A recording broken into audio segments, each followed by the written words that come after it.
And good evening. Welcome once again to Branco Broadcast. I'm Bob Branco. Back for a second appearance, a very successful author, doing well, Ann Chiappetta. She's got quite an update for us. So without further ado, let's welcome Ann to our program. Good evening, Ann. Good evening, Bob. Thank you for having me back. And thank you, everybody, for attending this call. I really appreciate it. There are lots of people I know on this call, and hopefully some people that I haven't heard call in before, and that's also very exciting. I'm here tonight to talk about my book that just got released in October, and the book is titled Follow Your Dog, A Story of Love and Trust, and it was published by DLD Books. And I believe Lenore is here as well to give me some of that support that has been a wonderful and unexpected dividend of doing independent book publishing, and which started with my poetry book last year. So I'm really pleased to be here. I thought a lot about what I was going to speak about today, and I have become pretty good about speaking off the cuff, which I used to be very anxious about. Like, oh my God, what am I going to talk about? My mind is blank. How am I going to keep these people engaged? And many years later, I've decided that I relax and I let the words flow, and it's helped me in my writing, and it's also helped me in my public speaking.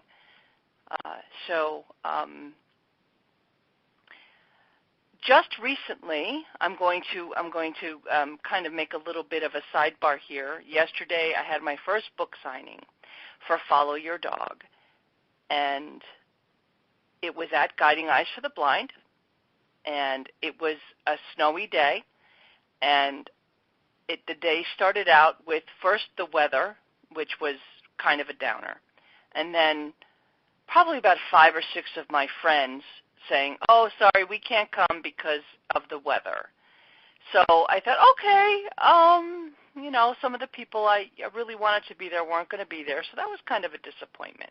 And I said, well, you know what, Ann, you can't concentrate on that. You have to concentrate on, what you're there to do, which is be part of Guiding Eyes and be positive. So I got there and we set up our table, and of course everything went so well. I was very pleased with everything from that point forward. So even though the disappointment started the day didn't end like that. The day ended with big smiles and lots of snow. but that was okay. Anybody who has read my book knows that the book actually opens up where I am training with my first dog in January of 2009, and the difficulties I had with feeling cold, feeling chapped all over, and just having a hard time bonding with my dog. So for me, it was full circle, going up to Guiding Eyes and promoting this book. It happened in the snow, and it couldn't have been more perfect for me. I just wanted to share that with you guys. While I was there, sitting at the table, people were coming up to me, and they were asking me a lot of different questions. And if anybody has ever talked about their book and promoted their book, people ask, some unique questions, but a lot of times you hear a question that's asked over and over again. And for me, people ask me, why did you choose that title? What does that title mean to you? And I was kind of stumped by that question, to be honest. I thought it would be obvious, but it wasn't so obvious to some people. So I guess I'm going to honor that here on the call right now. and tell you that the title to me just meant to open myself to something new. But I had to kind of express it in a way that that might have been more literal than I would like to think, so other people would understand. So following my dog meant following my heart. I just wanted to be able to share that little bit of personal information in terms of the title. So if you could kind of transpose the words dog to heart, that would kind of bring it home for me, to you all listening tonight. Another question I heard from people was, how long did it take?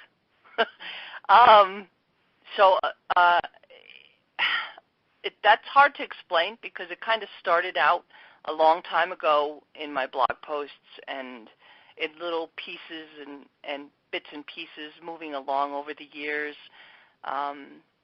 I went back and strung together blog posts and essays, and if anybody here tonight remembers the Matilda Ziegler magazine, the online magazine. Yeah. I wrote quite a few of the shorter pieces in there as well, and I went in, looked at my old files, and I updated them. A couple of them are in there and incorporated. And while I missed the Matilda Ziegler, it did give me the opportunity to, and all the other writers, including, with me included, we got an opportunity to really work our writing muscle, and I'll always remember that as a fond memory. That helped me develop the blogging, I guess the blogging discipline. If anybody has a blog, it's about posting and making regular posts and being able to connect with people so they read your blogs. So from beginning to end, the book took about 2 years, give or take. And then, I thought about so many things I could talk about with the book, but I wanted to kind of address, what is unique about the book, and how I could make the book marketable, because, my first experience was with my poetry book, and it did okay, but it was a very narrow niche market, and, the poetry book will probably do better, in terms of long-term, it might actually be expanded, it might be revised, and I think the poetry book was a good practice lesson for me as an independent author. But this book really is the book I really wanted to actually have come out first, but I was afraid that I wasn't ready. So the poetry book was a good practice book for me, and I figured, in terms of it being unique, I had done my research. I read quite a few stories about guide dog users or service dog users and how these books actually, progress through the person's life. Most of them were memoirs or autobiographies. So I said, okay, I think I could do that. I could handle that. And then, I wanted a message, and I wanted the message to be a little bit more, I don't know, I really wanted it to be a more meaningful message to the people that knew me, and I figured, well, if the people that know me, or are affiliated with my guide dog school, or or someone else that's a guide dog user, that would probably help the book get along its path of notoriety. So that's why I figured I'd make it a memoir. It'd be about my guide dog path, and we'll see what happens from there. And I wrote the last part of the book first, and then I filled in the earlier parts of what it was like growing up visually impaired, and what it was like, having my actual pet dogs help prepare me for this amazing phenomenon called, a guide dog partnership. And I don't really want to go in too much into that part of it because I want people to read it, and I want people to experience, the book itself. I don't want, spoiler alert, I don't want to say too much about that. So tonight I figured, okay, I'll talk about things like how I prepared myself for the marketing, what type of effort is involved in marketing an independent book, and work from there. But before I go on to that, I want to thank everybody who helped me get this book where it is today. And I'm constantly being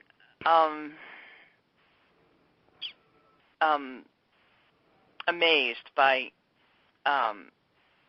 the amount of connection that this book has created between me and other people. I think that was something I didn't expect.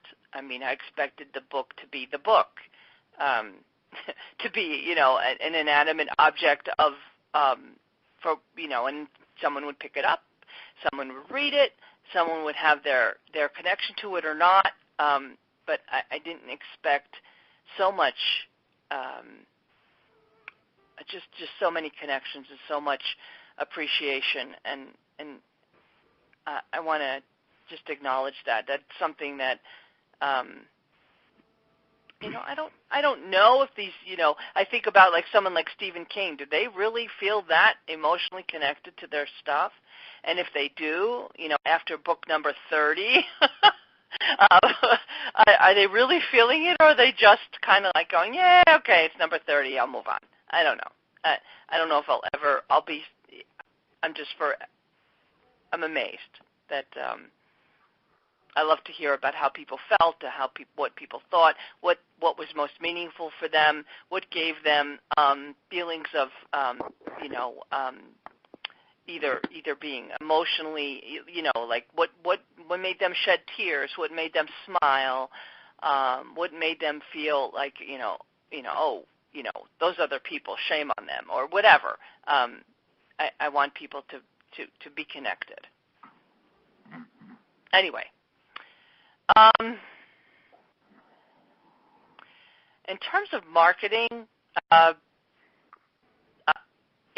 the poetry book, after Upwelling, I was a little disappointed with myself, mostly, with not being able to make the book being better connected to the creative writing community. And, after just doing some research and stuff, the poetry markets are very, very narrow, and it really wasn't any fault of my own or anybody else's. It's just the way poetry is. Poetry is pretty elitist, and unless you have a really good connection to the poetry community in general, you have limited, your options are limited with your promotions. So just that's an FYI for people.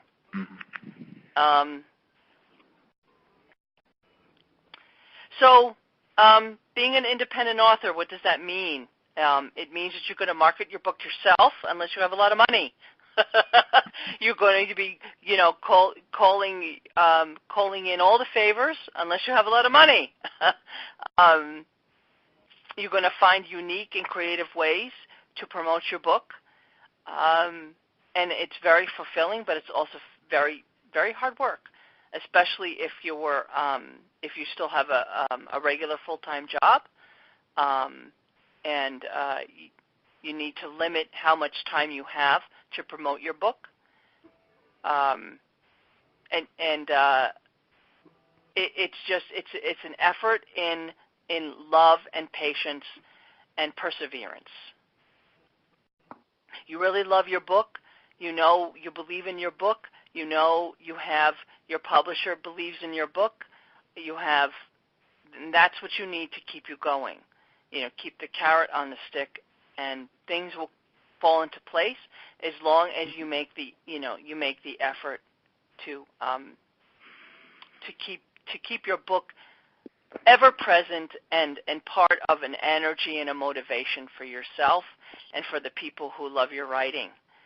To identify those people and to ask those people for their reviews or their assistance in some way, shape, or form. Do not be afraid to ask those people to help you. The worst they can say is no, and when they say yes, it really pushes you up the stairs to that next level, and you'll find that so many people will help.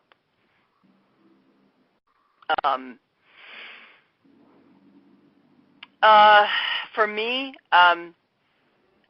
after my poetry book was done, and I pretty much figured I had learned what I could, I circled back around and I went back to educating myself about the gaps that I had in maybe what I could have done better.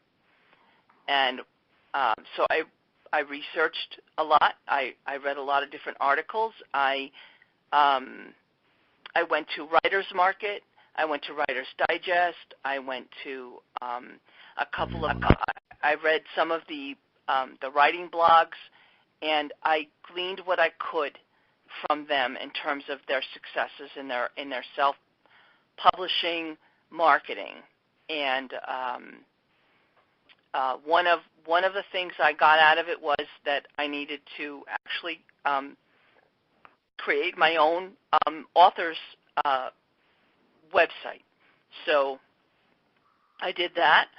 I followed some instructions, and I found an innovative webmaster, and I created my own website. It's AnnChiappetta.com. And I worked really hard at what I wanted to achieve with the website. Was I wanted people to be able to use my name to get to my website, so it's AnnChiappetta.com. I wanted people to be able to find out who I was, so I have a biography in there, and it's a pretty extensive biography, about my aspirations, who I am, what I like to do, what my profession is, et cetera, et cetera. I have what I call my experiential page, which is that I'm a guest speaker, that I'm an author, I'm a trauma counselor, all these things that make me who I am, and that that I could, what else do I have to sell besides my writing? Well, for me, it was I'm a guest speaker. I do disability awareness presentations. I can do presentations on trauma counseling and military cultural competence. So I took all of these things that I do, and I made them into something saleable, and I put them on the website, and that seems to be working really well. So no matter what happens with my book, AnnChiappetta.com is always there, and that's something for me to feel very to help boost my confidence and my ability to sell myself, because that's what this is about. It's about selling you, and about selling your experience, and about getting people to read your work. So that was very gratifying for me to do. I enjoyed it. We picked the right text. I have some great photographs on there. The webmaster helped me be able to make it fully accessible, and alt tagging all the photographs, and I add to my interviews and all of that. So that's there in perpetuity, and I really feel really good about myself, about selling myself as an author, because people can go there and say, oh, that's who she is, and that's what she does.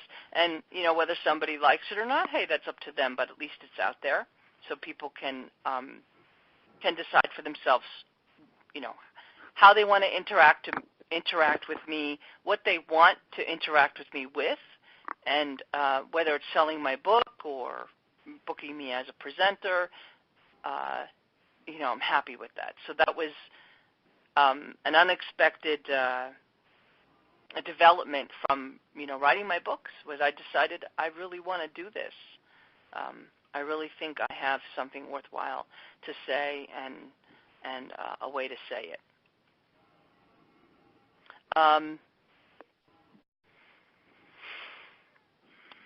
Let's see. One of the things I found a little bit difficult was being a writer with a visual impairment. I had trouble interacting with the Amazon Author Central tools, and I did actually ask David Dworkin to help me because I couldn't do it myself. It was just not accessible, and that's the more frustrating aspect of being an author and writer with a visual impairment. You never know whether you're going to get to have an accessibility issue, and to if there are people out there to help you get over that accessibility barrier with different things like Amazon or whatever, that'll be really helpful, and that's a good thing to identify early on. And don't let it frustrate you. Say, okay, I'm not having trouble with this. I can have somebody help me with this. And I just want to thank David a lot for helping me with that. So I do now have an Author Central page on Amazon, and thanks to David. And so that's another way to get in contact with me. You can't have enough of that. When you're giving yourself out to the public, it's all about how accessible you are. And that's kind of a scary thing. And I did have trouble with that at first. So I'd never done it before. I didn't know what it was like. I guess it's like when you become a new actor and you suddenly hit it big. What's that like? Everybody wants your signature and who you are, and la la la. So that was interesting. But now I'm comfortable with it because I made it on my terms. So just wanted to say that.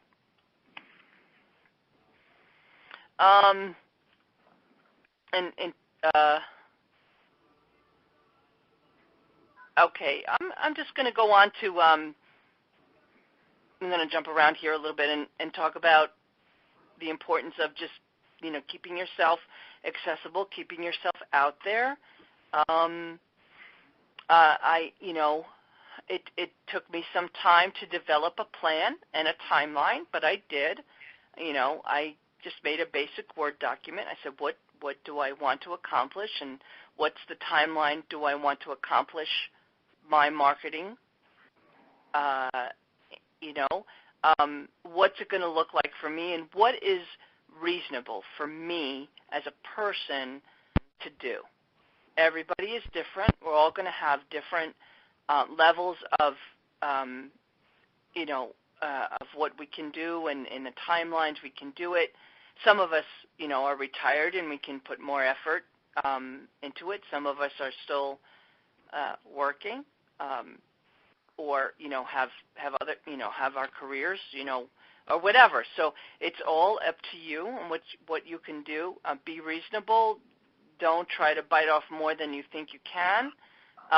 Be forgiving with yourself if you can't do something and, you had 7 things on the list and you only did the top 5. Well, hey, 5 is great. And maybe you'll get to the last 2.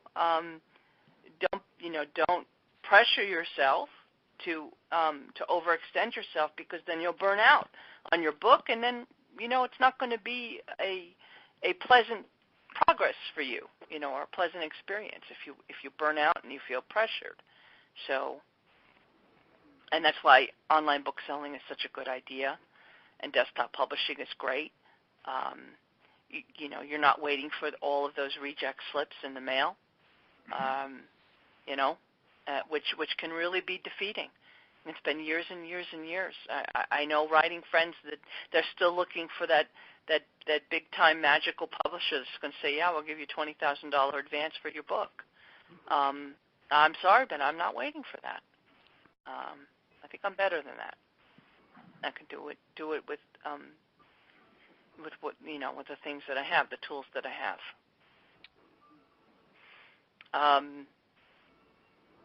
And a writing budget, that's important too. That all goes into what I can do, and what my expectations are, and what can I give, in terms of my budget. And I'll always be grateful to DLD, because they made it possible for me to make that a reality. Some other desktop publishers charge way more, and they give you way less. So,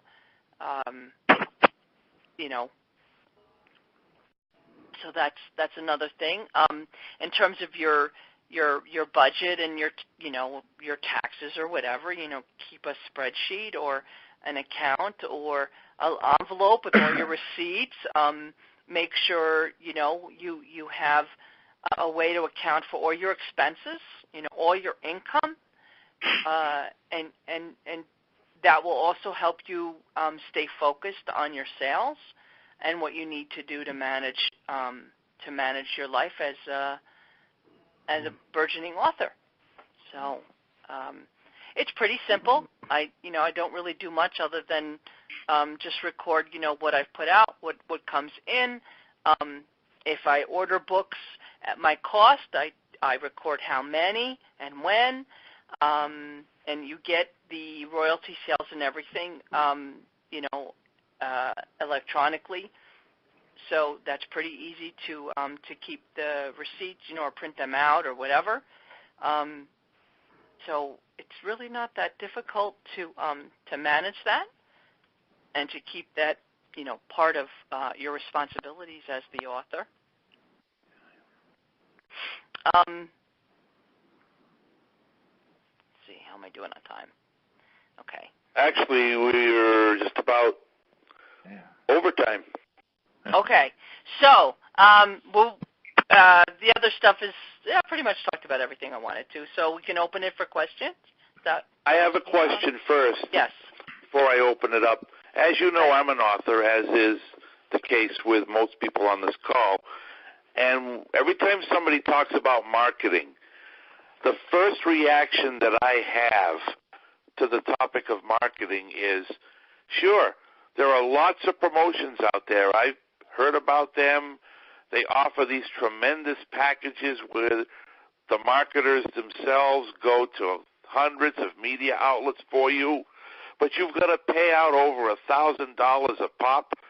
And we're all, I would assume that most of us on this call are not rich people. So how do we, as authors, market properly so we can get the word out about our books and not have to spend thousands of dollars doing it? Very good question, Bob. I had the same thoughts, and it's a struggle. I guess it depends on how much if you're on the internet all the time, you're connected with email lists and Facebook and Twitter, it's going to be easier, but does it really pay off? Probably marginally, yes, but it's not a huge It's not a huge windfall. It takes effort and it takes perseverance and constant managing all of that. You're managing your way into the world. You have to keep yourself at the top of everybody's mindset.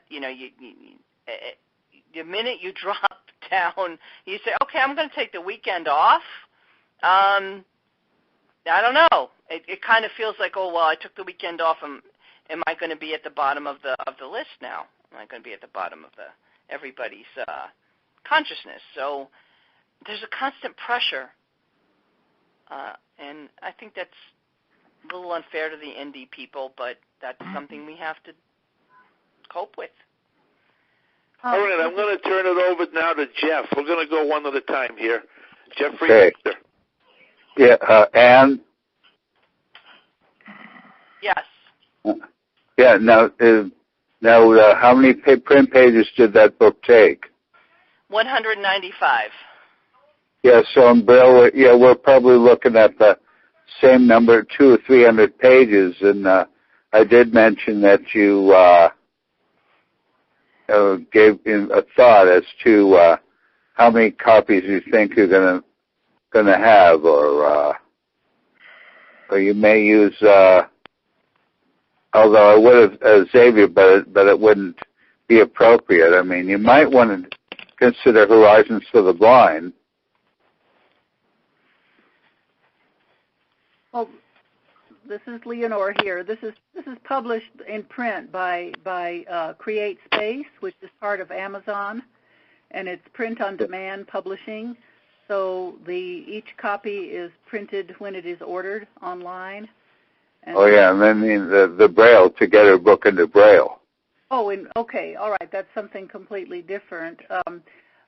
I just wanted to step back just one little step here. David Fauché, assuming you're still there, if you could kindly talk a little bit about the blog tour that you did, because I believe that cost you only about $100, and it gave you very good exposure, I think. Are you there? Yeah. David? Oh, do tell. David, are you there? David Fauché? Well, he must have left, unfortunately. This is Alice, and I also did a blog tour. If David Fauché is not still on the line, I can answer that a little bit if you would like. Okay. Oh, yeah. Yes, please do. Okay. As a result of David's presentation and his talking about goddessfish.com, then he and I exchanged some emails and talked about his experiences with the blog tour. Then I looked at their website. I chose a different package because Goddess Fish has a number of different packages. And the one that I chose and just completed was the one that is only $55, that is $55, but that's a little bit misleading because they ask that you provide, and this is very understandable, a gift card of the amount of your choosing for what is called Rafflecopter, so that all the hosts who host my book then are in a drawing through Rafflecopter. And I just mailed off today a Panera gift card to one of the hosts who was drawn as the winner. Then that is required. There is an option for giving a gift card as well to someone who signs up for visiting the site and therefore is in the Rafflecopter second drawing. Now, that one is optional, but I decided to go ahead with that also. So, basically, for me, it was $55 plus $20, and then I did the extra $20, and that was the total amount for 15 days. That's 3 weeks from November 20th through December 8th. And I think for the amount of exposure that my book received, I'm fairly satisfied thinking that the amount was reasonable. And okay. Will you make your money back? Well, I won't know till the end of the... Oh, okay. That's worth a shot, right? I don't know yet how many books sold. Yeah. Oh, wow. That's what I'm hoping, is that at least a portion of that would be recovered through book sales. Right. Oh, Alice, this is Annie. I think I'm going to try that, but I also realized that I had to identify, the market. So I guess no matter what your book is, whether it's about dogs or whether it's about cooking or whatever, to do your due diligence and recognize where you're most marketable. I think that's the hardest thing too, because that means you not only have to be the author, you need to know you need how to search on Google and how to figure out how much you can spend on a marketing plan. Let's face it, most of us are on a shoestring budget, and if we can, sure, we would all love to be in a full-page ad in Writer's Market or something, but those are thousands of dollars a year, for something that runs. So, well, the $55 seemed fairly reasonable. Right, yeah. Now, David did choose a different package. He chose the one with the interviews. And I'll be real honest with you. The reason I chose this one, I thought it would be less taxing for my level of computer skills and accessibility and so forth. I don't think that was really the case. I think the only thing I want to mention is hosts sign up. So hopefully one would think that people would sign up to host your book who have a blog and a readership that are more interested in your type of book. I think of the 15 people who signed up for mine, maybe I wish 2 of them had not, but the others I was either, fairly satisfied to highly satisfied in that range. Only 2 would, I wish somebody else had signed up, but they choose to sign up for the hosting of your blog.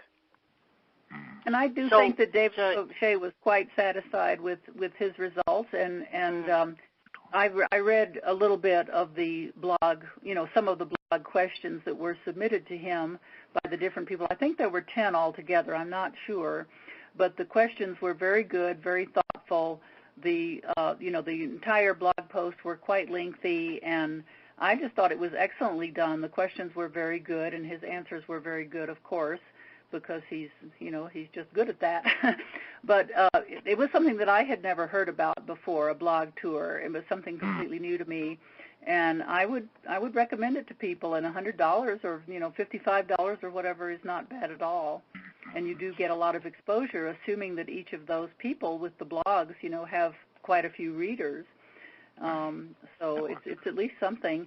And other thing for you, Annie, that I would like to mention, and some of the others of our authors have done that too, are the book ad cards that we have. Oh yeah. Oh yes. That's great. That's wonderful. Yeah, they're just beautiful. I mean, one side they're from Vista Print. They're 4 by 6 inches, very sturdy, very nice cardstock. And on one side it has a picture of the cover of the book, full color. And the opposite side, it has the synopsis and the contact information. And all of our authors who have them have said that they're just great marketing tools. Yep. I keep Aaron, don't leave home without them. it. Yeah. I keep them in my my backpack. I give them out on the bus. I have them in my office. I actually put them.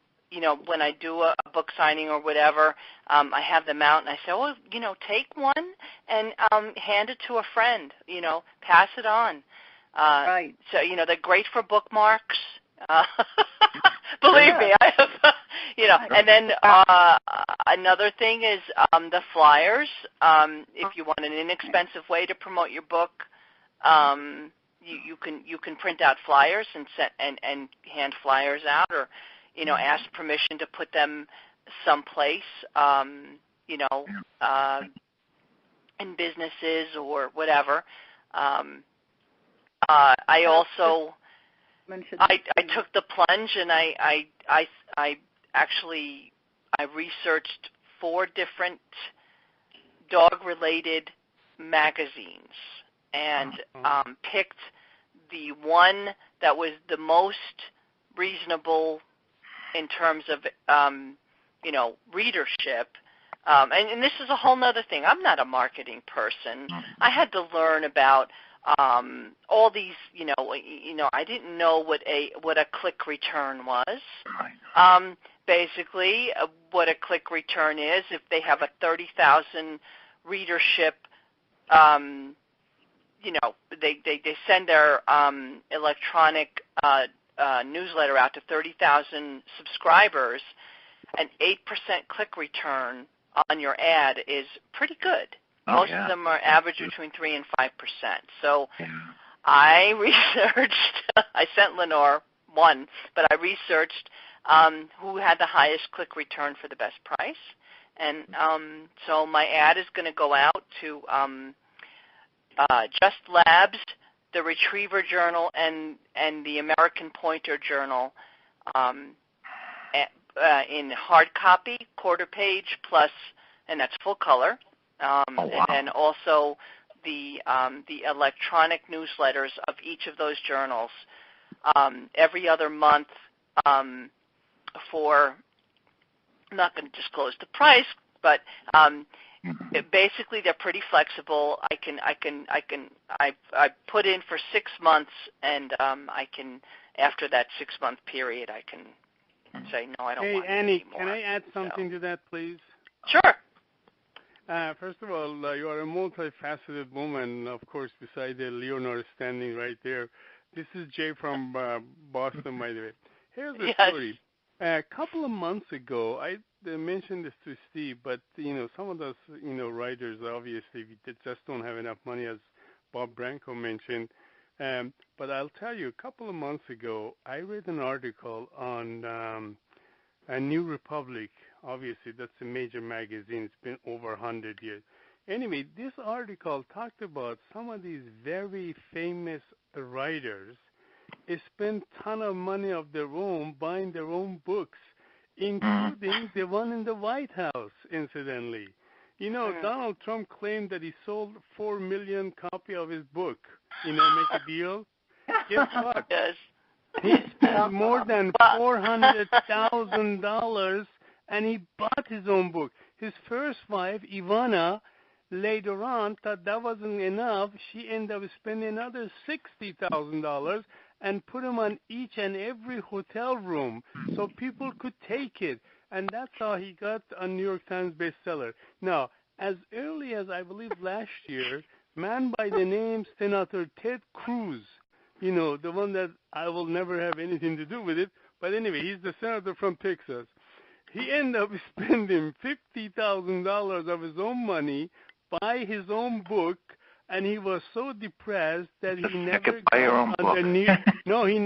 it on New York Times bestseller. He said even though he spent that much money, bought his own book. So therefore, listen, guys, don't feel bad. Spend whatever you can, and just think about this. A big name, big millionaire guys, and they think that obviously they are such a big deal, but they spend their own money. Bear O'Reilly spent a ton of money and promoting his book. The man had obviously Fox TV at his disposal, but ended up buying his own books. So he wanted to be a bestseller. So that's all I got to say. Thank you, I was Jay. going to add to that. May I add to that? Wayne Dyer did the same thing. I've just listened to several of his books on tape, and he very clearly tells you that he bought a carload full of his books. His trunk was full of them, and he went off. He said everything at his own expense, even though he had, a big publisher to start with. And he scheduled tours all over this country and would even have to fly to different places to be interviewed, all at his own expense. So That's a very good on the point. bestseller list. That's what got him on the list. Yeah. And all So it's all about what you can. Yeah, it's all about what's realistic to you. I mean, for me, well, but there's a lot of really good free stuff out there. So I guess combining it. I mean, you have Facebook, you have Twitter, you have all your contacts, you have email lists, you have. I'm still trying to figure out how to find connections with our local media, libraries. Libraries are great. Also the local arts councils. Mm-hmm. So in Westchester, we have the Westchester Arts Council, which I'm a member of. It only costs $35 a year, and you get an author's page and all that stuff. So I've done that. Then there is the New Rochelle Arts Council, which is in the city where I live. They're a little bit more difficult. They're more visual. They're more about the visual artists. They're not too keen on the literary arts right now. So I'm thinking, okay, maybe I need to go to one of their board meetings or really, be a pain in their butts, to get a reply out of them. But if that's going to pay off of getting my book exposure, I'm going to do it. I mean, it's just time, doesn't cost much, and it might have a good payoff. Getting your book, book signings wherever you can. Getting your book consigned wherever you can. There's going to be, just like when you write a book and you send it out to publishers, you get a lot of pink slips, but you'll get that jewel amongst those pink slips. You might get 5 people say no, 1 person says yes. That's a success, and you keep going with that. Yeah, but but it takes time, and it takes, you don't give up. Because it's the people that come to you and say, I read your book, and I really loved it, and it made me X, made me cry, made me laugh, it made me whatever. It really meant a lot to me. Yeah. That's what you're there for. Yeah. That's what it's for. So I do want to give some other people on the call a chance to ask you questions, and so I'd like to turn it over to Tricia from Michigan. Is she there? Tricia! Where is Tricia? Is she went? Oh. Maybe gone. Maybe. All right, Marcy? Yeah, thank you, Bob. Most of you know that I work with Steve to sell his book, and I've been working, going into Amazon's bookstore and seeing how Steve's books are doing. So they don't have it on the shelf, however, but if you go into the store and they'll look his name up, they'll see it. And I was talking to the person about it, and Steve gave me a bunch of his cards. So, I presented the card and everything, and here I am talking to the store person, and someone said, "Oh, that looks like an interesting book." And I said, "Oh, yeah, here's another card. It's a great book. Take it and look it up." And I've read the book.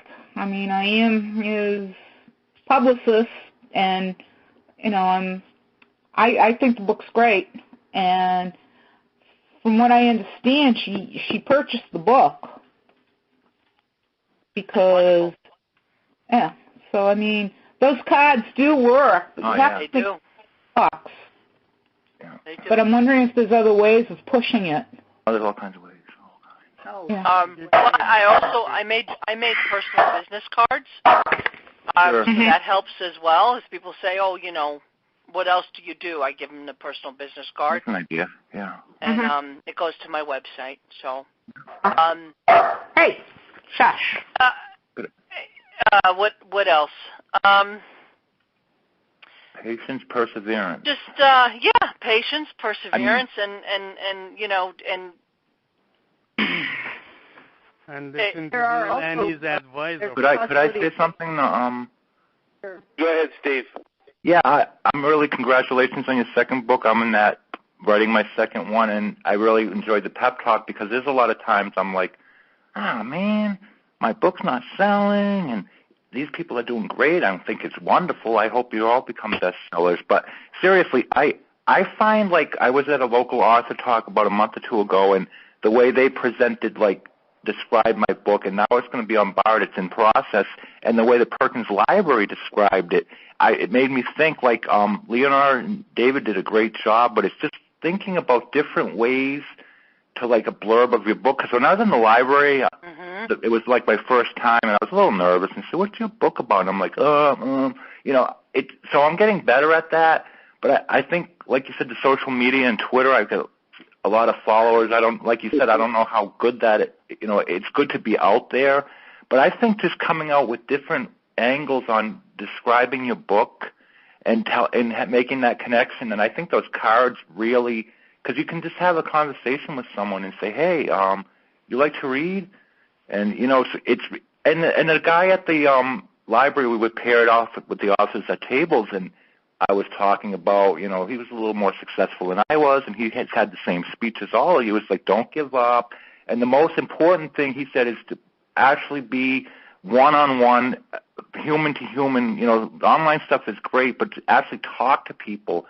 And you have those cards, and I leave them on buses and subways, and I talk to people, and Marcy helped me out. Yeah. So I really think, I just want to thank you all, because I know it can be really rough sometimes. And you said, I love my book, I love writing, and that patience and perseverance, I'm getting better at it, and I'm getting better at describing my book. And, you know, we're all a kind of a little community here, and I think if we can support each other, so I mean, I think it's great, and I hope we all have, you know, I don't want to be really, I mean, I guess we all want to be bestsellers, but I don't want to be signing autographs with a million people hanging around me. And I want to do fun. I want to do better than I'm doing now, and I'm just going to keep that patience and perseverance. So thanks for the pep talk, Ann. Oh, you're welcome. I needed it too. yeah, there you go. We all need it every now and then. Right. You know, it's all about it's a labor of love, and you know, it's our creativity, and we put ourselves into it. So, you know, we need to understand that it's okay to get it back. You know. Maybe you should send them a bill, and at the end, you know. Oh yeah. Oh, sure, why not? I owe you. When I make the New York bestseller list, I'll send you a check. Okay, Linda, do you have any questions for Ann? I have a question about something you mentioned just a short time ago. You were talking about Facebook and getting word out on Facebook, and I was wondering if you have done one of those booths for ads that they Yes, I did boosts, not for the book, but I did boosts for something else. Boosts are actually a good way to it works.